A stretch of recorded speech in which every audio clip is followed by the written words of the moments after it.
एक बार एक हीरा नाम का मछुआरा था जो एक छोटे से गांव के किनारे एक टूटी झोपड़ी में रहता था। वो समंदर के किनारे मछली पकड़ा करता था। हीरा मछली पकड़ने में माहिर था, लेकिन कुछ दिनों से उसके जाल में कोई मछली नहीं आ रही थी। एक दिन वो थक हार कर अपने घर जाता है।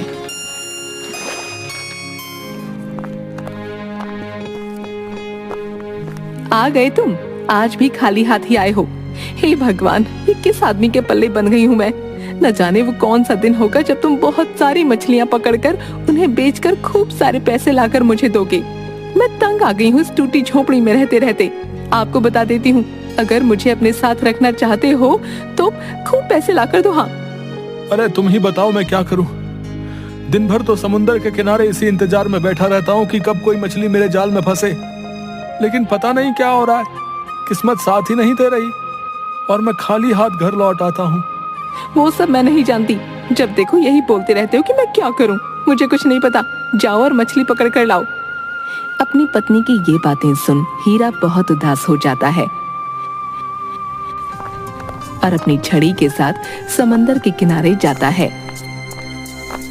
मछली पकड़ने के लिए वो अपनी नाव में बैठ जाता है कि तभी उसकी नाव समंदर के नीचे जाने लगती है और उसकी जाल में एक बड़ी और सुनहरी मछली फंस जाती है। अरे ये मेरा जाल एकदम से इतना भारी कैसे हो गया? जैसे ही हीरा समुंदर से जाल ऊपर खींचता है, उसे बहुत बड़ी और सुंदर सुनहरी मछली अपने जाल में दिखती है। तभी सुनहरी मछली बोलती है, अरे छोड़ दो मुझे, जाने दो हीरा, मैं पानी से बाहर आकर मर जाऊंगी। जाने दो मुझे, मैं जादुई मछली हूँ। तुम जो भी मांगोगी वो तुम्हें मिल जाएगा, लेकिन मुझे जाने दो हीरा। क्या तुम सच में जादुई मछली हो? हाँ हीरा, मैं बहुत दिनों के बाद अपने महल से ऊपर इस समंदर में तैरने आई थी और तुम्हारे इस जाल में फंस गई। तुम मुझे छोड़ दो। मुझे माफ कर दो सुनहरी मछली, मुझे नहीं पता था तुम एक जादुई मछली हो। मैं तुम्हारा क्या करूंगा भला? तुम कोई साधारण मछली नहीं हो, इसलिए तुम जा सकती हो। इसके बाद हीरा अपने जाल से सुनहरी मछली को निकाल देता है। तुम्हारा बहुत बहुत धन्यवाद हीरा, तुम बहुत अच्छे इंसान हो। तुमने मेरे प्राण बचाए। तुम्हें जब भी मेरी जरूरत होगी मुझे यहीं समंदर में आकर आवाज देना, मैं तुम्हारे सामने आ जाऊंगी। इसके बाद सुनहरी मछली समंदर में चली गई। तभी सुनहरी मछली और हीरा की सारी बातें एक भोला नाम का युवक पेड़ के पास से छुपकर सुन रहा था। वो तभी हीरा के घर जाता है।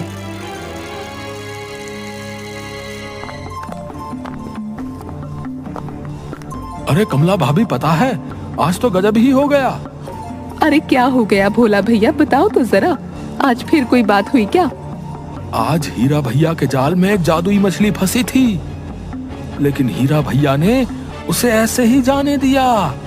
वो कितना सारा पैसा मांग सकते थे, और कुछ नहीं तो वो तुम्हारे बारे में ही सोच लेते। खैर मुझे क्या ही लेना देना इन सब बातों से, सोचा आपको आकर बता देता हूँ।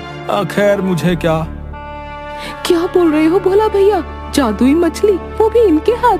अरे हीरा भैया, ये तो है ही मंदबुद्धि। और जाने तो इन्हें, देखो कैसी खबर लेती हूँ। हाँ चलो ठीक है भाभी, अच्छा अब मैं चलता हूँ। हैं? इसके बाद भोला वहाँ से चला जाता है।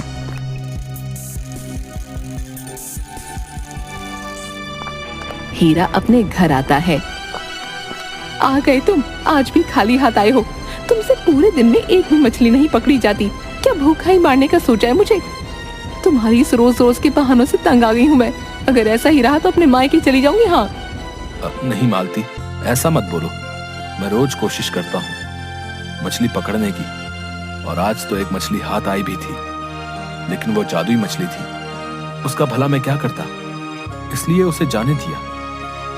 अरे मूर्ख इंसान, ये क्या किया तुमने?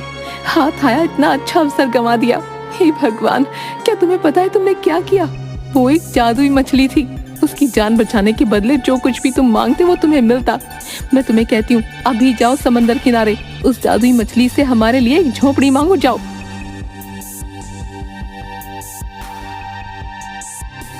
तभी हीरा समंदर किनारे जाता है और बहुत तेज तेज चिल्लाने लगता है। हे सुनहरी मछली, तुम जहां भी हो मेरे सामने आओ। तुम्हारी जान बचाने के बदले मेरी पत्नी की कुछ इच्छाएं हैं। मेरे सामने आओ सुनहरी मछली। तभी मछली समंदर में से आती है। बोलो हीरा, क्या इच्छा है तुम्हारी पत्नी की? तुमने मेरे प्राण बचाए हैं, तुम जो भी मांगोगी वो तुम्हें मिल जाएगा, लेकिन मैं सिर्फ 3 ही इच्छा पूरी करूंगी। तुम्हारी तीसरी इच्छा तुम्हारा वर्तमान होगा, इसलिए ध्यान रखना हीरा। हे सुनहरी मछली, मैं बहुत गरीब हूँ। मेरे पास रहने के लिए बस एक टूटी हुई झोपड़ी है, जिसमें मेरी पत्नी से अब रहा नहीं जाता। मेरी पत्नी चाहती है तुम हमें एक झोपड़ी दे दो, जिससे हम आराम से रह सके। ठीक है हीरा, तुम्हारी पत्नी की ये इच्छा पूरी हुई। इसके बाद हीरा अपने घर जाता है और अपनी पत्नी को एक बहुत ही सुंदर झोपड़ी में देखता है। अरे देखो, मैंने तुमसे कहा था ना, वो जादुई मछली हमें बहुत कुछ दे सकती है। देखो ना कितनी सुंदर झोपड़ी है। हमारी इस टूटी हुई झोपड़ी से तो कितनी अच्छी और सुंदर है। इसमें हर चीज कितनी सुंदर है। ठीक है, तुम्हारी ये इच्छा पूरी हुई, लेकिन उस जादुई सुनहरी मछली के अनुसार तुम्हारी सिर्फ 2 ही इच्छा पूरी हो सकती है। तुम्हारी तीसरी इच्छा तुम्हारा वर्तमान होगी। हाँ ठीक है, मैं ध्यान रखूंगी। लेकिन कुछ ही दिनों बाद सुनो, मुझे ये झोपड़ी बहुत ही छोटी लगती है। तुम उस जादुई मछली के पास जाओ, उससे एक बड़ा सा महल मांगो, जिसके अंदर बहुत सारे नौकर मेरी सेवा में रहें। अब मुझसे ये घर का काम नहीं करा जाता। लेकिन ये झोपड़ी तो कितनी अच्छी है। तुम बड़े महल का क्या करोगी? अरे तो तुमसे थोड़ी मांग रही हूँ, उस जादुई मछली के पास जाकर मांगने को ही तो बोल रही हूँ। तुमसे मेरी इतनी सी भी खुशी नहीं देखी जाती। ऐसी बात नहीं है लीला, बस मुझे ये सब कुछ ठीक नहीं लग रहा। अरे कुछ नहीं ऐसा, तुम ज्यादा मत सोचो। उस जादुई मछली के पास जाओ। ठीक है, जाता हूँ। हीरा समंदर किनारे जोर जोर से चिल्लाने लगता है। हे सुनहरी मछली, मेरे सामने आओ। मैंने तुम्हारी जान बचाई थी। मेरी पत्नी की कुछ इच्छाएं हैं, सामने आओ। तभी जादुई मछली पानी में से तैरती हुई हीरा के सामने आती है। बोलो हीरा, क्या इच्छा है तुम्हारी पत्नी की? हे जादुई मछली, मेरी पत्नी को एक बड़ा महल चाहिए, जिसमें सारी सुख सुविधाएं हो। मेरी पत्नी के आगे पीछे नौकरों की भरमार हो। जाओ, तुम्हारी पत्नी की दूसरी इच्छा भी पूरी हुई। हीरा अपने घर जाता है और देखता है कि उसकी पत्नी एक बड़े से आलीशान महल में बैठी है। उसके चारों तरफ नौकर ही नौकर हैं, जो उसकी सेवा कर रहे हैं। देखो ये कितना सुंदर महल है। यहाँ बहुत सारे नौकर भी हैं और बहुत सारे कमरे भी हैं। इस महल में हर चीज है। ऐसा लग रहा है जैसे कोई सपना देख रही हूँ मैं। हाँ, कहीं वो मछली बहुत जादुई शक्तिशाली है। हाँ सच में, ये महल बहुत सुंदर है। इसमें तुम्हें किसी चीज की कमी नहीं होगी। तुम्हारी ये इच्छा भी पूरी हुई। अब हम खुशी से रहेंगे। कुछ दिनों बाद सुनो, इस महल में हमारा रहना बेकार है, क्योंकि महल में तो राजा रहते हैं और इस गांव में सब लोग राजा की ही बात सुनते हैं। तुम उस जादुई मछली के पास जाओ और उससे कहो कि मुझे राजा बना दे। मैं इस गांव में सबसे शक्तिशाली होना चाहती हूँ। अरे भाग्यवान, तुम ये सही नहीं कर रही हो। अब मैं उस सुनहरी मछली के पास नहीं जाऊंगा। हमारे पास इतना सुंदर महल है, इसमें जरूरत की सभी चीजें हैं। हमें इसी में खुश रहना चाहिए। देखो तुम बकवास मत करो। तुम अभी उस जादुई मछली के पास जाओ, वरना अच्छा नहीं होगा, बता देती हूँ। हाँ। अपनी पत्नी की ये बात सुनकर हीरा बड़ा उदास होकर जादुई मछली के पास जाता है और जोर से चिल्लाता है। हे जादुई मछली, सामने आओ। मैंने तुम्हारे प्राण बचाए थे, इसलिए मेरी पत्नी की कुछ इच्छाएं हैं। बोलो हीरा, तुम्हारी पत्नी की तीसरी इच्छा क्या है? तुम मेरी पत्नी को इस गांव में सबसे शक्तिशाली बना दो, उसे गांव की रानी बना दो। ठीक है, तुम्हारी पत्नी की तीसरी इच्छा भी पूरी हुई।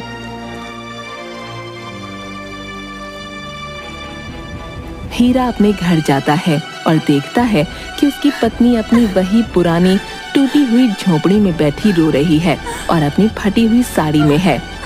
अरे ये क्या हो गया? हमारा महल तो पहले जैसी टूटी फूटी झोपड़ी में बदल गया। हमारे पास जितना भी धन और नौकर थे, सब कुछ एकदम से गायब हो गया और हम फिर से गरीब हो गए। उस जादुई मछली ने तो हमसे सब कुछ छीन लिया। अरे कमला चुप हो जाओ, ये सब तुम्हारे ही लालच की वजह से हुआ है। तुम्हें केवल जादुई मछली से 2 ही इच्छाएं करनी थी। तुम्हारी केवल 2 ही इच्छा पूरी हो सकती थी। तीसरी इच्छा तुम्हारा वर्तमान था। तुमने जो भी उस सुनहरी मछली से पाया वो सब खो दिया है। अब देखो, तुम्हारे लालच की वजह से हम फिर से टूटी हुई झोपड़ी में आ गए हैं। अरे ये मैंने क्या कर दिया? अपने लालच की वजह से सब कुछ खो दिया। शिक्षा, इंसान की इच्छाएं कभी खत्म नहीं होती। हमें अपनी मेहनत और ईमानदारी से जो कुछ भी मिलता है उसी में संतुष्टि करनी चाहिए।